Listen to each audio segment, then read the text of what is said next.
Hello viewers, welcome to my channel. It's me, Dr. V. Jayakumar. I make lecture videos for the benefit of mechanical engineering students.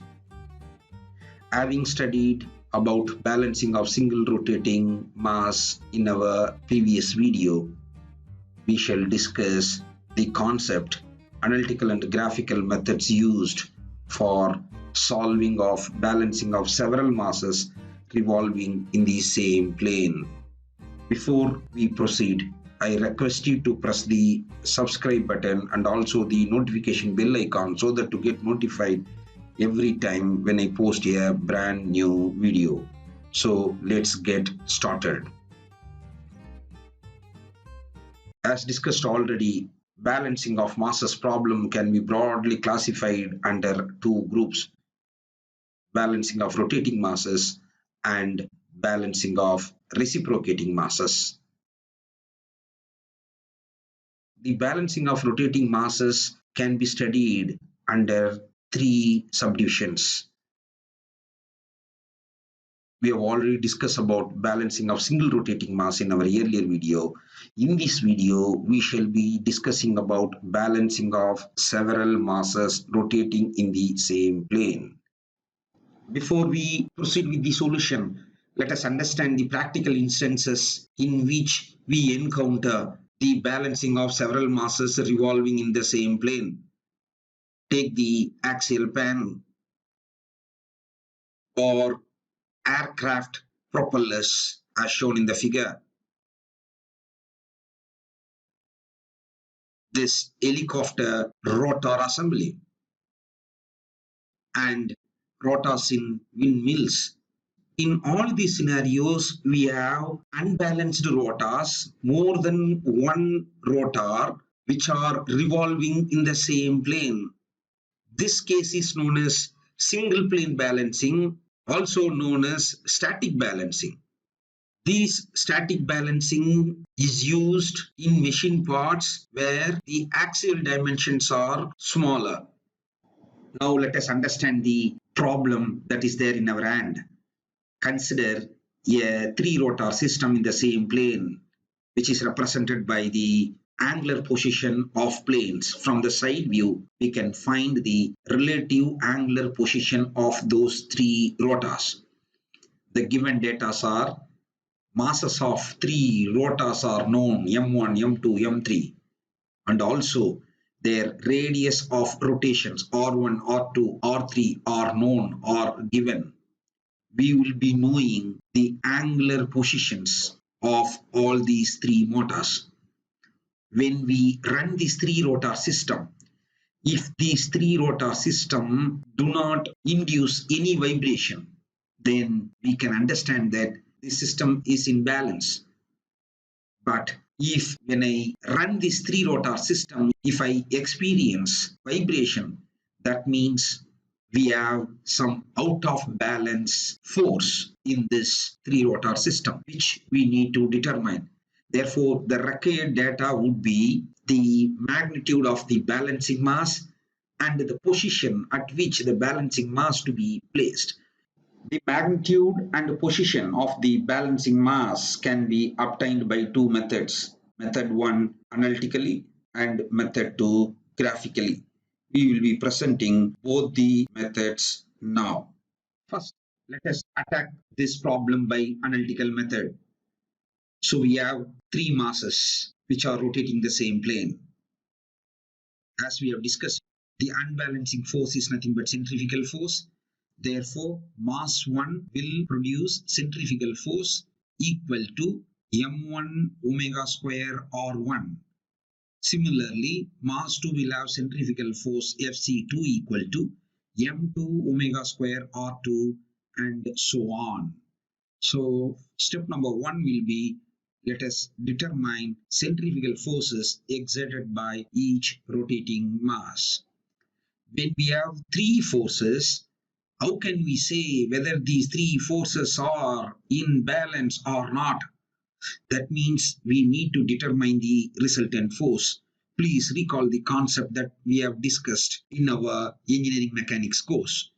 So in order to find the resultant force, first we have to find the summation of all the horizontal forces and summation of all the vertical forces, sigma Fh and sigma Fe. Once we know those forces, we can find the magnitude of the resultant force by using the formula Fr is equal to square root of sigma Fh the whole square plus sigma Fv the whole square. And the angle of the resultant force can be determined by using the formula tan theta r is equal to sigma Fv over sigma Fh. So we have in our hand the value of resultant force FCR and the angle at which the resultant force acts theta r. Once we know both the values, it is easier to determine the balancing mass. What is the logic? We have to apply the external balancing force which must be equal in magnitude to that of the resultant force. So MB or B must be equal to FCR, using which we can determine the unknown value MB, balancing mass. Similarly, we know that balancing force needs to be applied diabolically opposite to that of the direction of the unbalanced force. That means the theta B will be equal to theta R plus 180 degree, which will be in the opposite direction. Hence, we have determined the record data MB and theta B using this analytical method. Now, let us attack the same problem by the second method, which is nothing but graphical method. Since it's a graphical method, we need to draw force polygon for which we need the angle. Therefore, step number 1 will be to draw the space diagram, to draw the side view, where angles are very important and are drawn to the scale. Then we know that there are 3 unbalanced forces produced by 3 masses, FC1, FC2 and FC3. So we need to determine the magnitude of these 3 forces, and also we know the directions of them.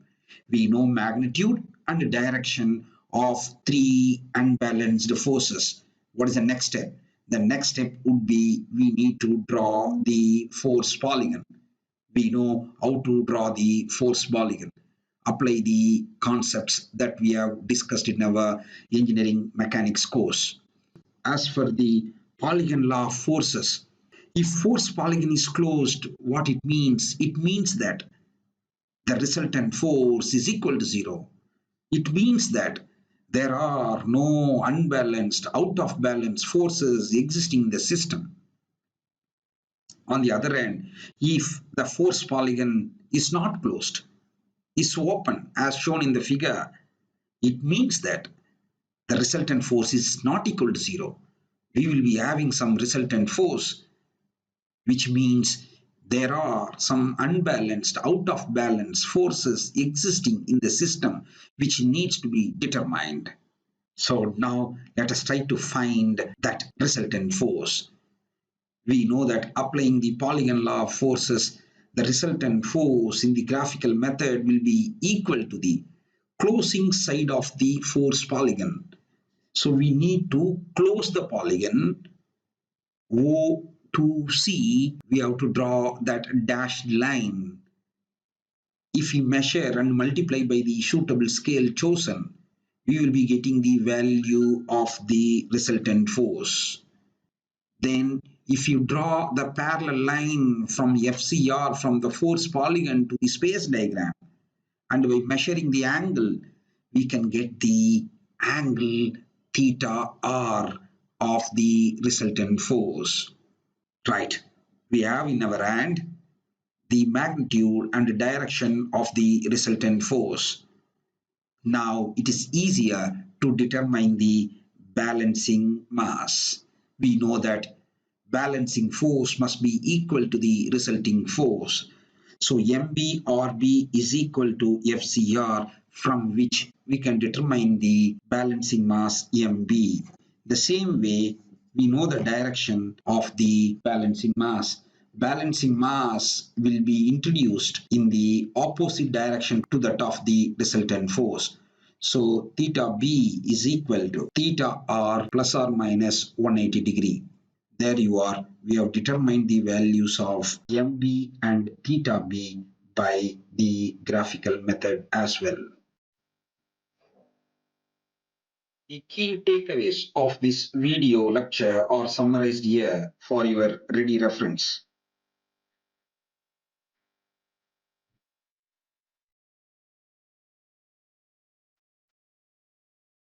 Hope you have benefited from this video. If so, support the work by liking this video, sharing it to your friends, subscribing the channel, and hitting the notification bell icon.